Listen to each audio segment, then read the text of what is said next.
The number on the brochure is not the number you will pay. That is not a guess. That is the business model. Somewhere between the tour and the signature, between the starting from price and the first full bill, there is a mechanism most families do not know exists until it has already cost them tens of thousands of dollars. By the end of this video, you will know exactly how that mechanism works, what the contract language looks like that enables it, and the one clause you can negotiate before signing that most assisted living operators will not volunteer and are genuinely hoping you never ask for. 8 of every 10 families who move a loved one into assisted living will pay significantly more than the quoted rate within the first 12 months.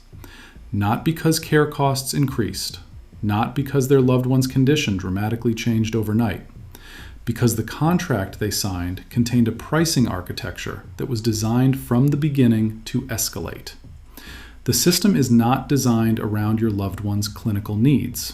It is designed around the facility's revenue projections, and those projections account for the fact that most families will not push back once they are already inside. Aegis Living, headquartered in Bellevue, Washington, built a proprietary point system to determine what each resident would be charged for care. Residents were assigned a number of points based on what their assessment said they needed. Each point carried a dollar value. A resident assessed at a higher point level was billed a higher monthly surcharge on top of their base rent. The logic was straightforward. More needs, more points, more charges. What 2 class action lawsuits filed in King County Superior Court and in federal court in California alleged was that the money those point-based charges generated was then not used to staff facilities at levels that matched residents' assessed needs. The lawsuits claimed Aegis set staffing based on predetermined labor budgets, regardless of what the point assessments actually showed residents needed. Families were paying for a level of care that the company's own internal staffing model was not required to deliver. The settlement reached $16,250,000, covering approximately 9,500 class members across Washington and California. Aegis denied wrongdoing throughout the litigation. The settlement agreement requires Aegis for 3 years to set staffing levels based on the resources reasonably required to perform the care tasks identified in resident assessments. They wrote that requirement into a court order because the company had not been doing it voluntarily. That is the point.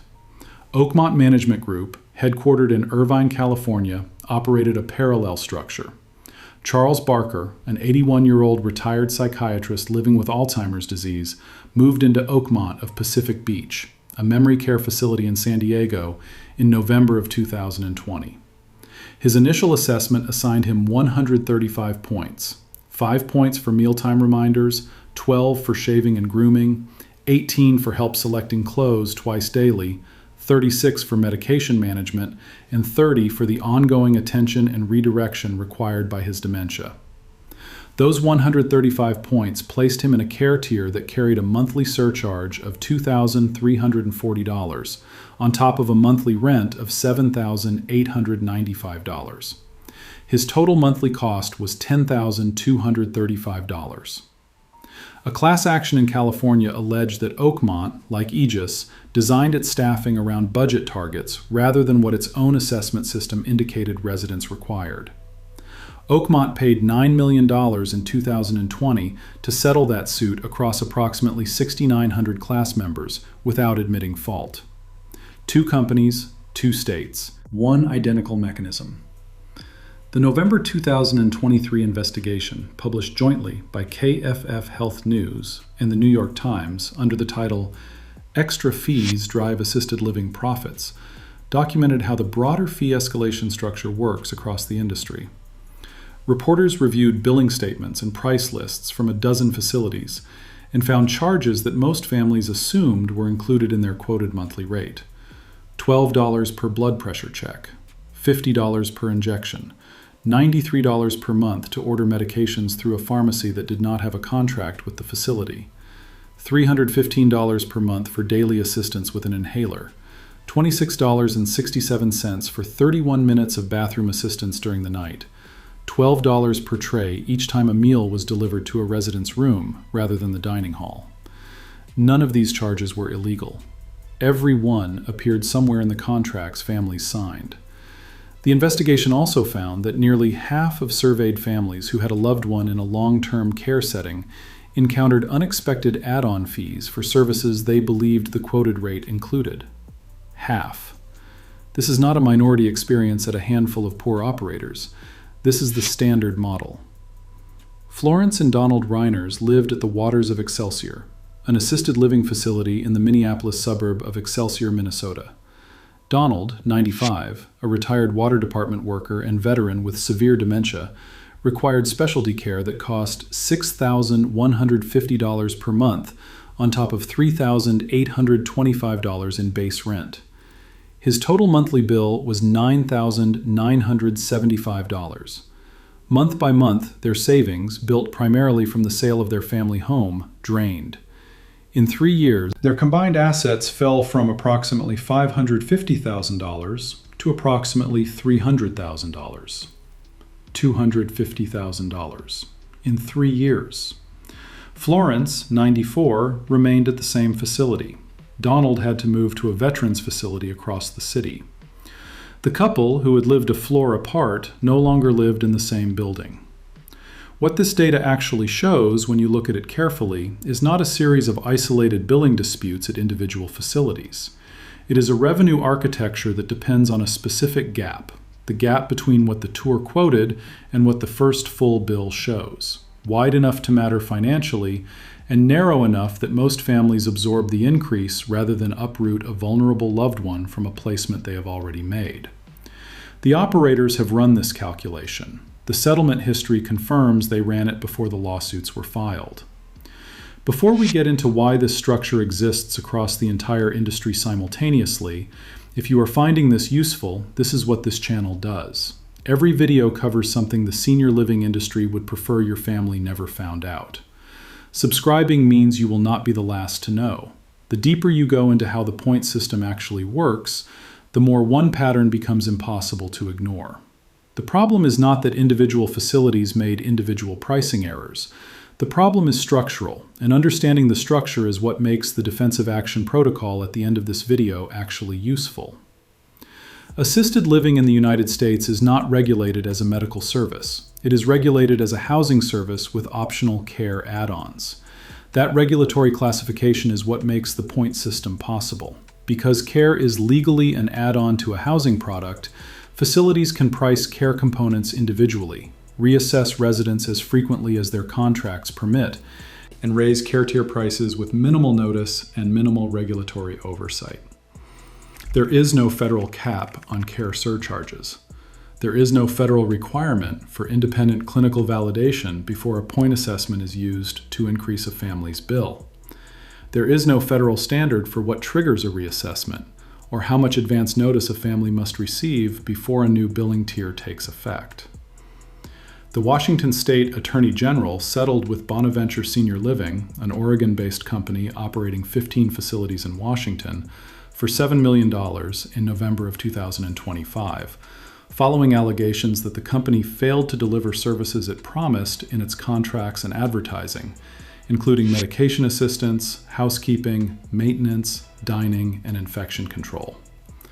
The New York Attorney General secured a $45 million settlement in November of 2024 from the owners and operators of 4 nursing homes managed by Centers for Care, LLC, covering 4 facilities in the Bronx, Buffalo, Queens, and Westchester, following allegations of financial fraud and resident neglect. The acquisition of senior living facilities by private equity and real estate investment trusts over the past 2 decades intensified this structure. When a facility's operating budget is constrained by a rent obligation to a parent, REIT, care revenue becomes one of the primary levers operators can use to protect margins. Point system escalation in this environment is not a side effect, it is a pressure valve. Facilities operating under REIT-backed ownership have consistently appeared in the litigation and regulatory record at higher rates than independently owned facilities for billing disputes and care delivery gaps. Florence Reiners did not know any of this when she and Donald moved into the waters of Excelsior in the Minneapolis suburb that carried the same name as the facility. The contract was what it was. The system produced the outcome the system was designed to produce. Everything before this point is what the industry hopes you never find out. What follows is what they are genuinely afraid you will do with it. The one clause most operators will not volunteer and are hoping you never ask for is a written cap on total monthly charges. Here is how to get it and what else to demand before you sign. First, before signing anything, request the complete fee schedule in writing. Every care tier, every add-on service, every ancillary charge the facility bills separately from base rent. Ask the admissions coordinator for the full document, not the summary brochure. Most facilities have it. Most do not offer it proactively. This takes approximately 30 minutes to review and costs nothing. It prevents you from discovering a $300 monthly pharmacy surcharge on the first bill. Second, ask this question in writing and require a written answer. What is the maximum total monthly amount we could ever pay at this facility? The answer is what you are actually agreeing to. If the admissions coordinator cannot answer it, the contract does not contain a cap, and you are agreeing to an open-ended billing structure. Getting that answer in writing takes one email and costs nothing. It protects against unlimited escalation from the first month forward. Third, demand the point system methodology before signing. Ask specifically how points are assigned, what conditions or assistance needs trigger each tier, what the current dollar per point or dollar per tier rate is, and what event causes a reassessment. If the facility cannot provide this in writing, the assessment process operates entirely at their discretion. That is the condition under which the Aegis and Oakmont billing structures operated unchallenged until litigation forced them into the open. Fourth, negotiate a written cap on annual care level and base rent increases directly into the contract before signing. Many facilities will accept a 3 to 5% annual cap if asked. Most families do not ask. Ask. This single contract term, negotiated at signing, is the difference between a stable monthly cost and a budget that collapses over 3 years, the way the Reiners families did. Fifth, request 30 days of written notice before any care level reassessment takes effect, along with your explicit right to obtain an independent clinical assessment before accepting the new billing tier. This is not standard in most contracts. It is negotiable in most contracts. It is the procedural protection that would have allowed families in the Aegis and Oakmont situations to contest a point assignment before paying it. These 5 steps require approximately 2 to 4 hours before signing.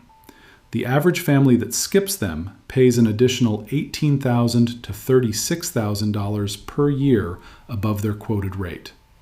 The math is not complicated once you know what the math actually is. Before you walked into the tour, you were the person this pricing architecture was built to reach.